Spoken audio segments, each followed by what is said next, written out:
God's people. This is what God says is going to happen to them. They will pass through the land greatly distressed and hungry, and when they are hungry, they will be enraged and will speak contemptuously against their king and their God, and they will turn their faces upward. And they will look to the earth, but behold distress and darkness, the gloom of anguish. Chapter 9, verse 1. But there will be no gloom for her who is in anguish. In the former time he brought into contempt the land of Zebulun and the land of Naphtali. But in the latter time he has made glorious the way of the sea, the land beyond the Jordan, Galilee of the nations. The people who walked in darkness have seen a great light. Those who dwelt in a land of deep darkness, on them light has shined. You have multiplied the nation. You have increased its joy. They rejoice before you as with joy at the harvest, as they are glad when they divide the spoil. For the yoke of his burden and the staff for his shoulder, the rod of his oppressor, you have broken as on the day of Midian. For every boot of the tramping warrior in battle tumult, and every garment rolled in blood will be burned as fuel for the fire. For unto us a child is born, to us a son is given, and the government shall be upon his shoulder, and his name shall be called Wonderful Counselor, Mighty God, Everlasting Father, Prince of Peace. Of the increase of his government and of peace there will be no end. On the throne of David and over his kingdom, to establish it and to uphold it with justice and with righteousness from this time forth and forevermore. The zeal of the Lord of hosts will do this. Amen, amen.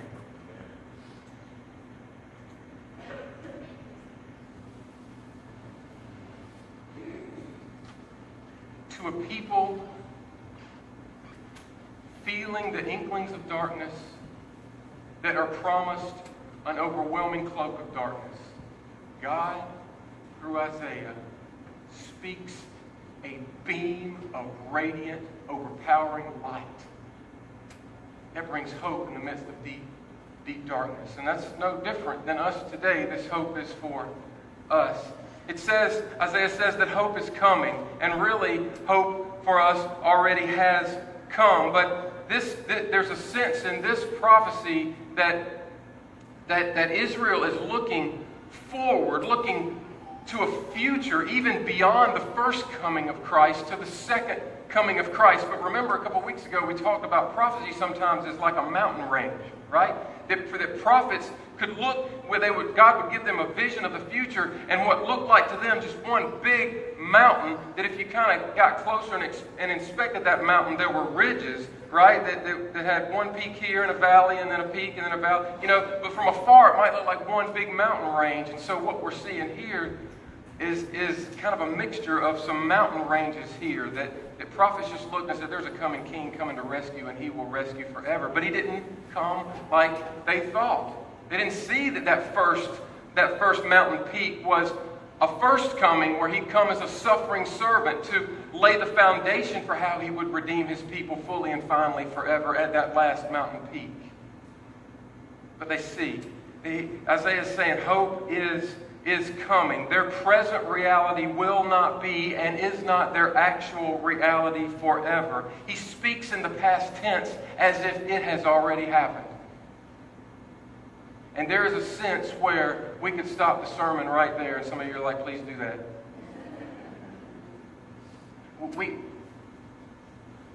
The promises of God are so certain you can speak of them as if you're speaking in the past tense. You can just say they're done. He is that sure to accomplish what he promises he will. That's so good. That's so good. So here's what he says to them. We'll kind of move through this quickly today. He says they're going to move from gloom to glory. They're going to move from gloom to glory. And he says the people walking in the darkness, they've seen a great light and all that. If you read those verses right there in that little group, you can jump over to Matthew chapter 4. So John the Baptist is arrested, right? And Jesus hears about that. So he moves to Galilee. He goes to Galilee. And a huge part of Jesus' ministry was in Galilee. And that's huge. Because Galilee was a place that the Jewish people kind of despised. Why? Because they were kind of in the northern part of Israel, and they were kind of at that part where Galilee would be the first to kind of engage in foreign invaders, and they'd be close to like enemy pagan people, and so they'd get mixed with them, and they became not pure-blooded Jewish people, and they would adopt the pagan religions, and they'd feel the brunt of they were the first in Israel to feel the military brunt of people coming in to invade. And so it was a very despised, abused, sinful, rejected place. But God says, this place, this Galilee of the Gentiles, light is going to shine brightly on them. They're going to be the first to really experience the light of the Messiah. So you jump to Matthew chapter 4.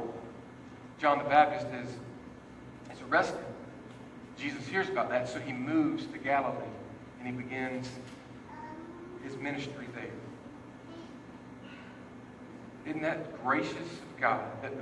That the most despised, the most rejected, even maybe a very sinful part of the nation, a very abused part of the nation, were the first to receive the light of the grace of the Messiah. That's hopeful for us today. You may feel despised and rejected and abused and sinful and the lowest of the low. And if there were a totem pole, you would think that you're the one near the bottom or at the bottom. But it's to us that Jesus came. And so you continue reading in Matthew chapter 4. He says he went to Galilee. He moved to Galilee to fulfill what the prophet said here. And he quotes the prophecy here in Matthew chapter 4. So the nation of Israel is going to move from gloom to glory. The Messiah is going to come. They're going to move from spiritual darkness to light. From spiritual darkness to light. Let me read just a couple verses in John here. John chapter 1, verses 1 through 5. John speaks of Jesus and calls him the Word. In the beginning was the Word, and the Word was with God, and the Word was God. He was in the beginning with God. All things were made through him, and without him was not anything made that was made. In him was life, listen, and that life was the light of men. The light shines in the darkness, and the darkness has not overcome it. And then you flip over into John chapter 8, verse 12. Jesus said, again, Jesus spoke to them, saying, I am the light of the world. Whoever follows me will not walk in darkness, but will have the light of life. And so what is Isaiah saying? Isaiah is saying Jesus is going to be a light. Where there's spiritual darkness, he's going to light it up. He's going to shine the light of himself, his truth. Where there was darkness and mourning, there's going to be light and rejoicing. Where there's going to be lies and deception and sin, there's going to be truth and righteousness through him. It's so interesting that the light of hope shines brightest against deep darkness. You know, it's like you're in a dark room and you just cut on a little bit of light, and that light shines really bright and against the backdrop of deep darkness. And Israel was in deep darkness, and the light of the gospel of the glory of God was about to shine, and oh, how bright it was going to be. They moved from spiritual darkness to light. And isn't that our story too? Israel was going to receive the light of Jesus, but is that not our story? We've received the light of Christ. What is it in 2 Corinthians chapter 4, verse 6? It says, Paul says that God who spoke light into existence, like actual light, has shined his light into our hearts to give us the knowledge of Jesus, the knowledge of the gospel. He's shown light into our dark hearts so that we can put our faith and trust in him to be saved. The scripture says in one of the Peters, it says that he has rescued us from darkness and moved us into his marvelous light. He has saved us. That's our story. It's Israel's story. It's our story. Move from darkness to light. But then they're going to move also, you read this passage, from anguish to joy. They're going to move from anguish to joy. And here's where we kind of get into that. The direct application of this is still yet to come for Israel. This is a future implication for Israel. That one day, all this oppression and stuff that Israel's going through, now one day they're going to be joyfully reigning with Christ forever. And there's going to be Jews that are going to come and be rescued and be saved. And they're going to stream to the Messiah where they're not doing now. There are some that are coming now, but there's going to be a stream of Jewish people coming to the Messiah. And when he comes again, and he's going to reign with them. They're going to reign with him. And they're going to be joyful, and it describes this scene of dividing the spoil, like you're at a harvest. It's almost like you're in a locker room after a huge victory. You know, I just saw. Oh gosh, I probably shouldn't say this because Cameron's a Tar Heel fan, but didn't Wofford just beat North Carolina? Yeah. Oh my goodness, can you imagine that locker room? Whew. I mean, after an incredible victory, you know, there's celebration, and you get that feel here that Israel's going to be rejoicing and joyful and celebrating. As a matter of fact, you know, when the angel came to the shepherds, he said, I bring you good news of great what? Joy that will be for all the people. All the people. Not just Jewish people. All the people. And then he said, peace is going to reign.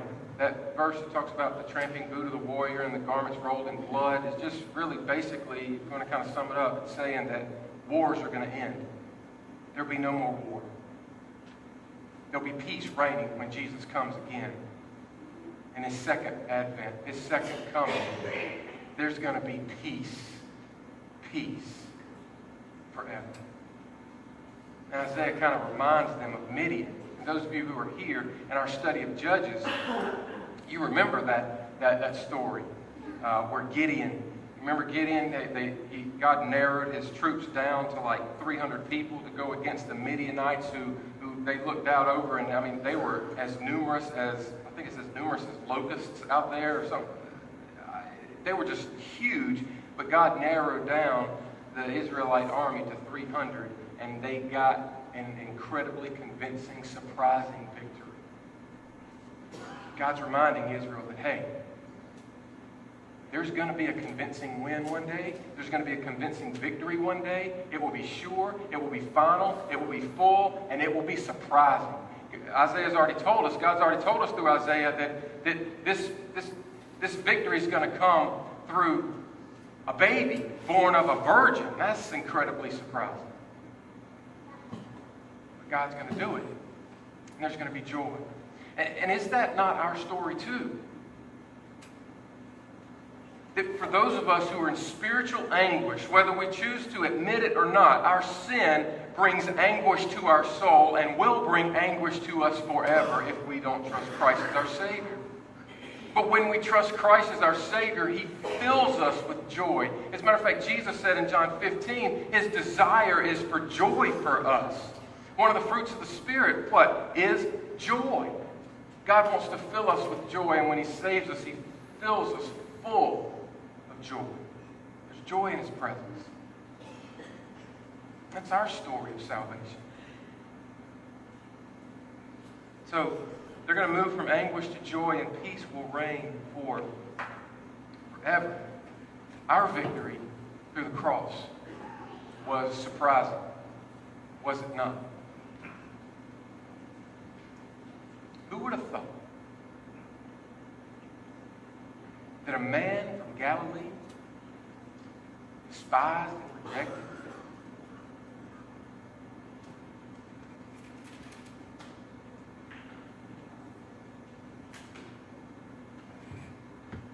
seemingly under the control of the religious powers of the day,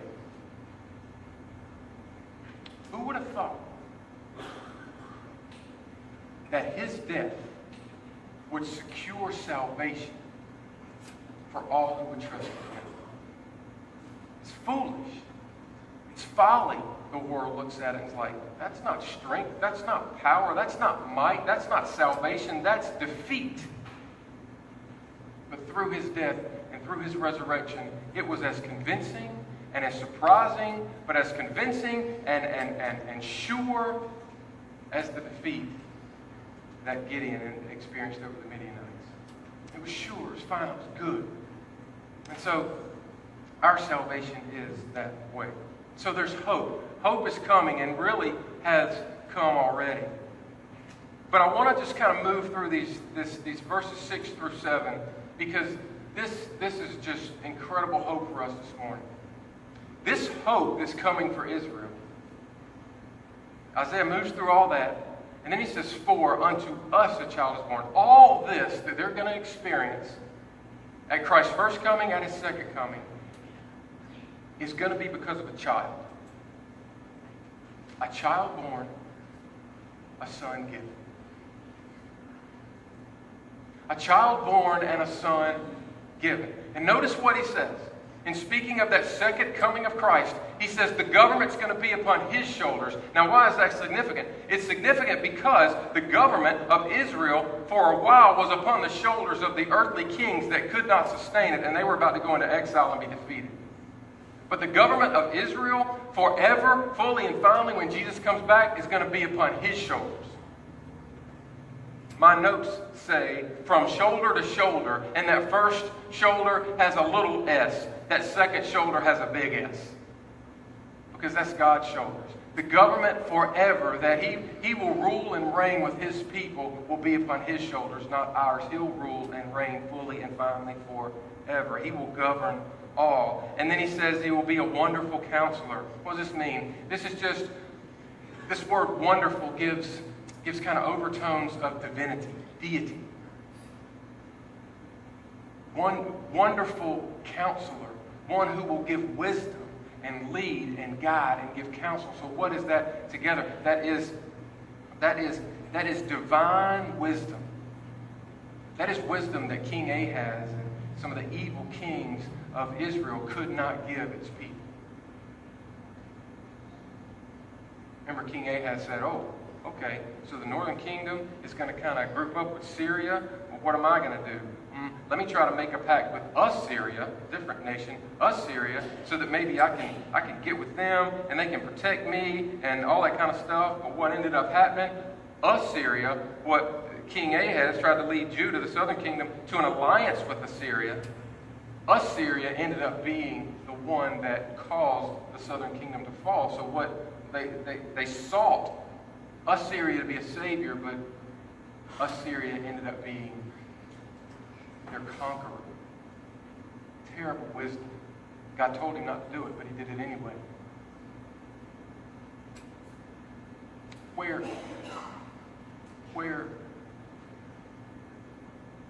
humans are limited in their wisdom, where humans are limited in their counsel, God is not. God gives great, great counsel. And whenever Jesus comes back to fully and finally reign, he's going to reign as a wonderful counselor.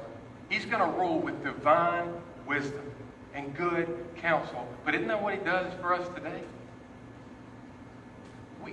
We need divine wisdom. We need more wisdom than our brains and our friends and our family and our wise old grandfather can give us. We need more wisdom than our elected leaders can give us. We need godly counsel to make it through this life. We need godly counsel to live the way that God has called us to live as a light in darkness. We need godly wisdom in those times of deep darkness. We need godly wisdom. How often do we go to other things to get wisdom when divine wisdom is available to us? He's our wonderful counselor even today. He rules and he reigns the hearts of his people today. He will fully, finally reign one day, but he rules the hearts of his people today as wonderful counselor. He's also mighty God. He's mighty God. What does this mean? This is a statement of deity. This is saying that this child that comes will be God. This is why we know that this specific prophecy is speaking of Jesus. He will be mighty God. He is God. He's mighty God. So get this. You've got one who can counsel well, who can give great, good, godly, divine wisdom. But you've also got one, he's wonderful counselor, but he is also mighty God. He has the power and the might, divine omnipotence. He has the ability to carry out every counsel and plan that he makes. Nothing can stop him. And so when he comes at the second coming to rule, to finally and fully reign his people, he will rule as wonderful counselor, but he will also rule as mighty God. And nothing will be able to stop him from accomplishing his purpose and carrying it out forever. That's awesome. But he's mighty God for you today too. Is he not? He's mighty God for you because we need fixing. We have broken places in our lives because of sin. We have darkness in our heart that need the light of the gospel to come and just shine and expose and chase out. Our hearts, we're not letting our hearts, in many, many cases, be conquered by the King of Kings. And we need the might of God to come conquer those areas of our hearts that we're holding close and being our own sovereign king over. There's situations in life like Israel, where we look and we can't see how things are going to get fixed. How God, in the situation we're in, and the prophecy you say is coming, how are you going to restore a remnant through which a king is going to come and the king from the line of David is going to reign forever? How is that going to happen? There's situations in life where we feel that bleakness and that hopelessness. But we can count on the might of a mighty God that can accomplish his purpose in and through it, fix whatever needs to be fixed, carry us through. He wants to fix us, and he has the power to fix us. He is able. His resurrection showed he has the power to defeat Satan and death. And I think it's very interesting, thinking about this wonderful counselor, mighty God concept, that in Christ, listen, church, in Christ, the wisdom of God seemed foolish to man. The wisdom of God was hidden in the cross. What seemed like weakness, God said, no, that's divine wisdom that is winning salvation. When he died, and it looked like death and hell and sin and Satan defeated him, his might, his power was hidden. But what did he do in his death and his resurrection? When he showed his might and power, but he defeated death through weakness. He is our wonderful counselor, mighty God. He is our everlasting Father. Simply, what does this mean? Well, I've seen two things, and they're both true of Jesus, so just do your own study and see where you land and what it means. I'll share with you both. Everlasting Father. Some say this means he is the Father of eternity. That he is eternal. That he is above and outside of time, which is awesome for us. He is sovereign. Oh my goodness, he's sovereign. He's in control of all things.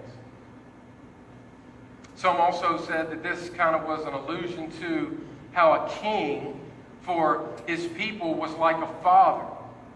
How he took care of his people and protected his people, was very benevolent, a benevolent protector, I saw it said, of his people. And our king, who will come and reign forever, will not just be a temporary, caring, protecting father, but he will be one everlasting, eternal, forever. What a comfort that would be for Israel. That they would look to the second coming of Jesus to see that when he fully and finally comes, once and for all, that reign was going to reign forever.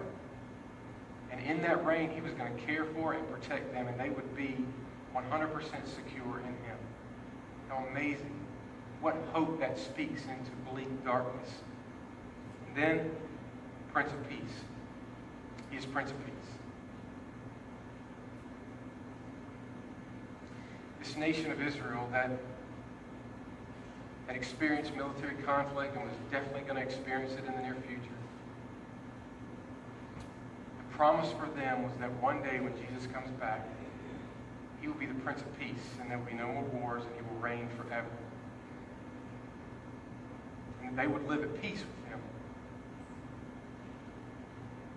But is he not the Prince of Peace for us today as well, as he rules and reigns our hearts?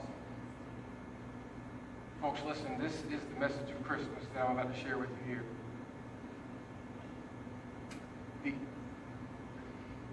The the truth of your heart and my heart is that by nature we are at war with God. Romans 8 says that we are hostile toward God because of our sin, because of our rebellion, because of our desire to be our own king.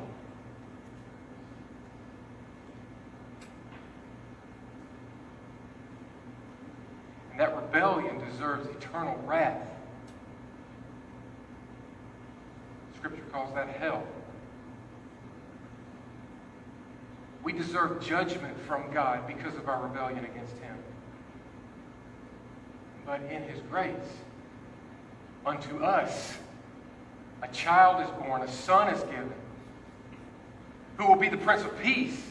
How will He be the Prince of Peace? Well, He'll be a child born, right? He'll be a child that is born. That kind of alludes to Jesus' humanity. He's going to become a person. He'll be a child who is actually born. But there will also be a son that is given. What was Jesus called? Who is He? He's the Son of God. He was a son that was given.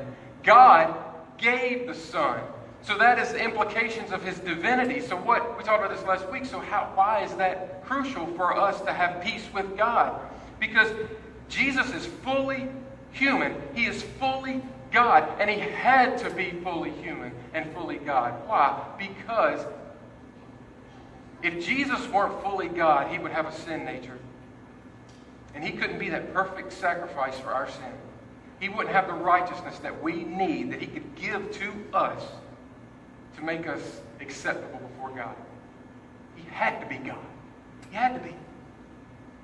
He had to be man too.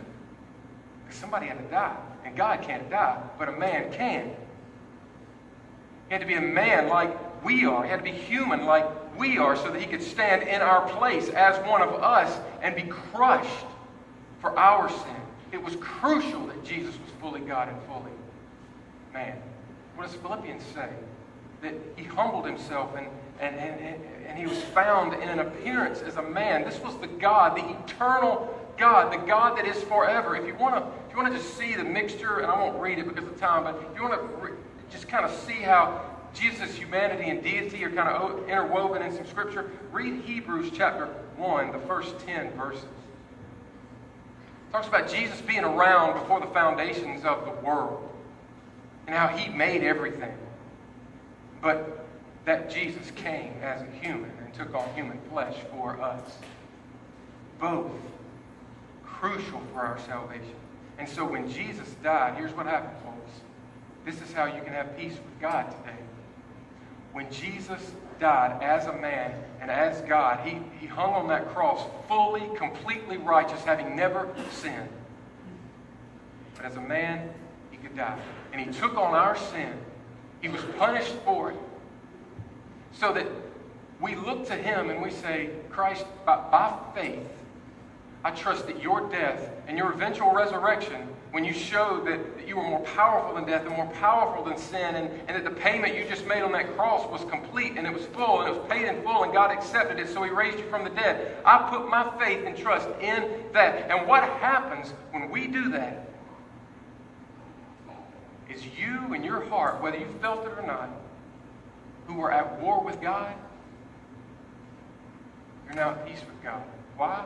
Because at that moment, God takes your unrighteousness and applies it to the death of Jesus. And He takes Jesus' righteousness, what we need to be acceptable, sinless before God, and applies it to our lives. Does that mean we're sinless? No. We still struggle with sin. But in God's eyes, legally, His righteousness is applied to us, and God sees us as if we live the life of Christ. And we're accepted before God.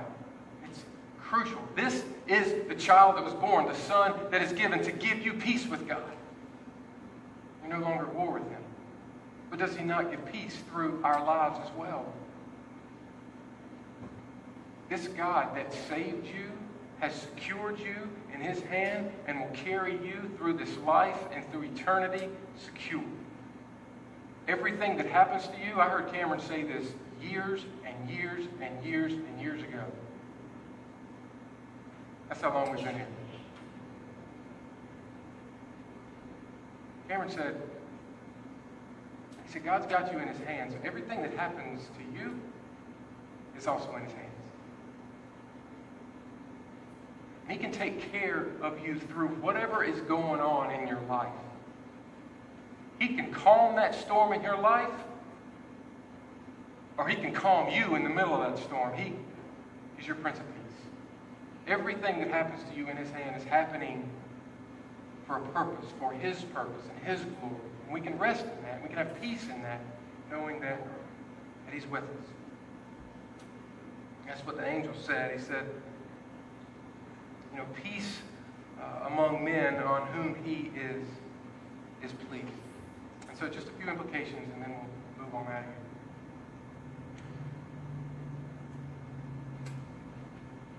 I want you to see that if you want that peace of God from the Prince of Peace in your life today and whatever you're going through, if you want that peace of God from the Prince of Peace when he comes to reign again, if you want that peace of God forever with him in heaven, there first has to be peace with God. Here's what people want. They want their cake and eat it too. They want God to help them and, have a hope of heaven and just have, God to come rescue them from their situation without first fully and finally giving themselves to Christ and trusting him for salvation. They want to live the way they want to live but still have the blessings of God. You see what I'm saying? Spurgeon said it this way. If you would have his hand to help you, you must obey the scepter which it grasps. The scepter of a king that rules his people. If you want God's hand to help you, we must obey his authority in our lives. We must submit to him as king of our lives and Lord of our salvation. And then give ourselves to him as our Lord and Savior through our lives. We can't have our cake and eat it too. And so to have Jesus as the Prince of Peace forever, we first have to have peace with God. To have the peace of God. Does that make sense? It doesn't mean you have to work for your salvation and work for him to love you. It just means that in order to experience the peace that comes in a relationship with him, you have to have a relationship with him.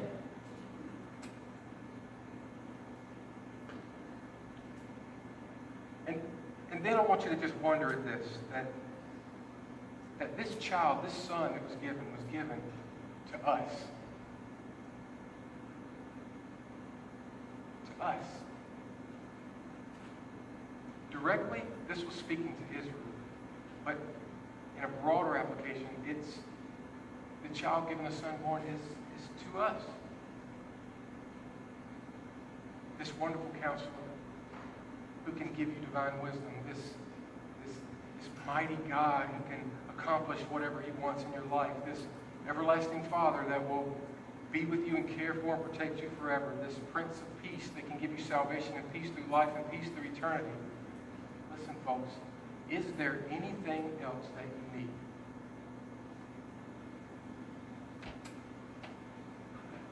Anything that we need is wrapped up in those four little couplets of descriptions of the names of God in Christ. You don't need anything else. He's your all-sufficient Savior. Given to you. A people like Israel who were rebellious, who were mixed up with things that weren't godly, who are despised and rejected and abused. To us, this grace of the Son and the child, Jesus, is given. So we submit to his rule now. And the last part of the last verse is such a beautiful truth. This rescue that God's going to give Israel in such a surprising way that will bring the one who will fully be on the throne of David forever, fully and finally. That last part of verse 7 says, the zeal of the Lord will do this. What does that mean? That means that zeal, that passion, that intense desire, God's intense desire will accomplish that purpose. And I can guarantee you this, that what God wants, He gets. He will do what He accomplishes, and that will happen. But the zeal of the Lord, listen, church, did that through a baby that was born, grew up not to be a reigning king at first, but He came to suffer for our sins, to win our salvation, so that we might come to Him, so that we, when He fully comes to reign at His second coming, we may go to be with Him forever. The zeal of the Lord accomplished that and will accomplish that, and in that we can have hope. Now,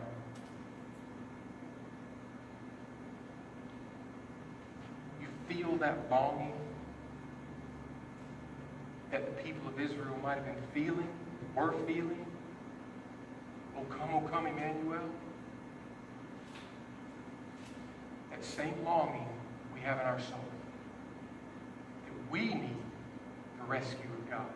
And listen, the sentiment of this season, the lights and the poinsettias and the gifts and the cocoa and the Santa Clauses and all that fun stuff, that sentiment of the season that makes us feel all warm and fuzzy cannot touch the deep longing of the soul, but I guarantee you who can. Wonderful Counselor. Look, cocoa doesn't give you counsel like you need. Santa Claus? Nah. That gift you're going to get, unless it's a good Bible or a great commentary, not going to give you the wisdom you need. But you know who can and who will? Divine wisdom, wonderful Counselor, mighty God, everlasting Father, Prince of Peace. He is the gift of Christmas that fills the longing soul that no sentiment of a Christmas season superficially can fill.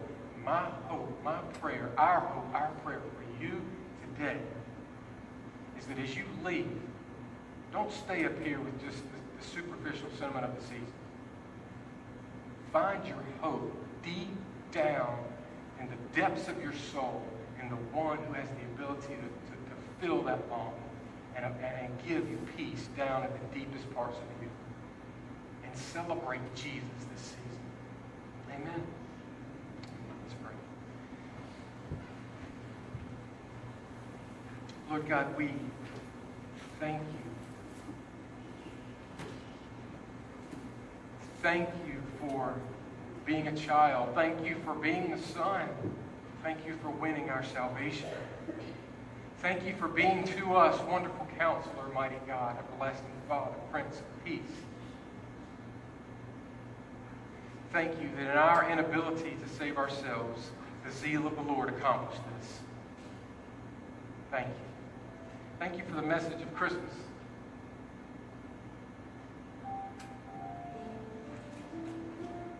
Father, my prayer is for all of us that you may give great wisdom where it's needed among the folks in here today. That you would be mighty God in those ways that we need it. You would be the caring, eternal, sovereign, everlasting Father to us. And so many today need your peace. The peace of salvation, the peace of spirit and soul in salvation. Be there.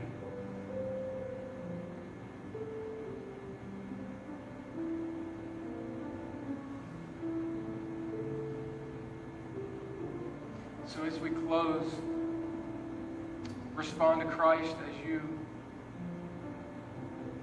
He's leading you to. Our altar is open for prayer. I'll be available down front if you want to pray. Or just at your seat. You might just want to speak to God and submit to God or worship God for the wonder of His amazing gift to you in Christ.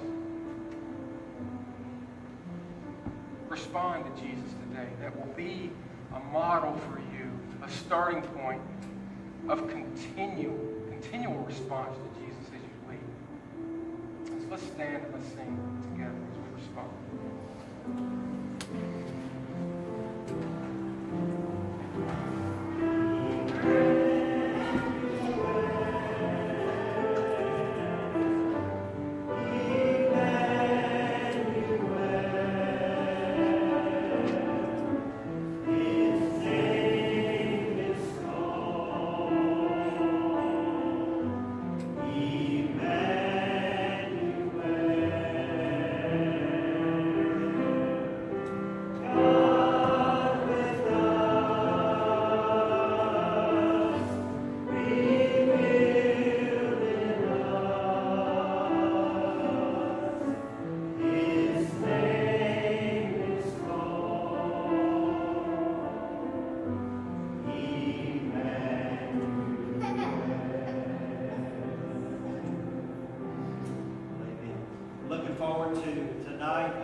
come out.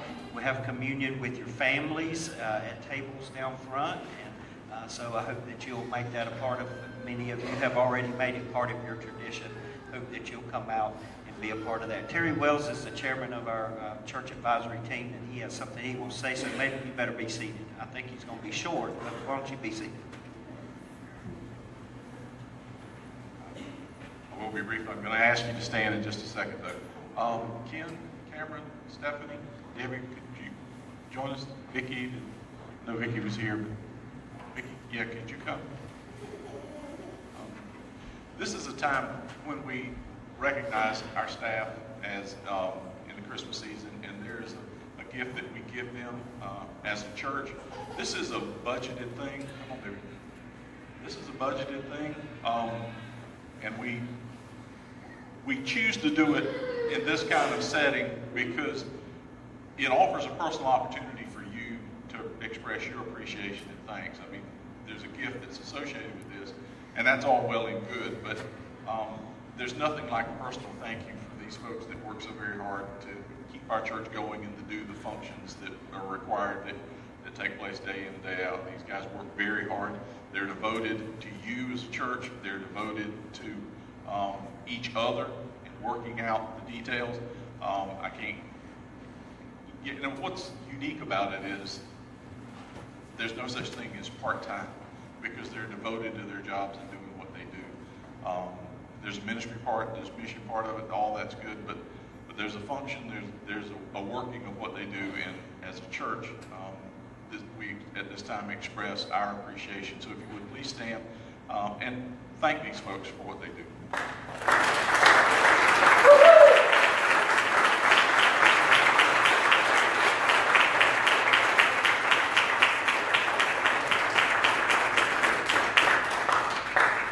I'm doing this without my glasses, so if I mess it up, you all straighten it out. I think that's got Ken's name on it. And Stephanie, thank you. Again, I appreciate you being here. As was mentioned before, the service tonight will be at 6, right back here, so we look forward to seeing you back here again. Thank you. Give these guys another hand. See you tonight. Thank you.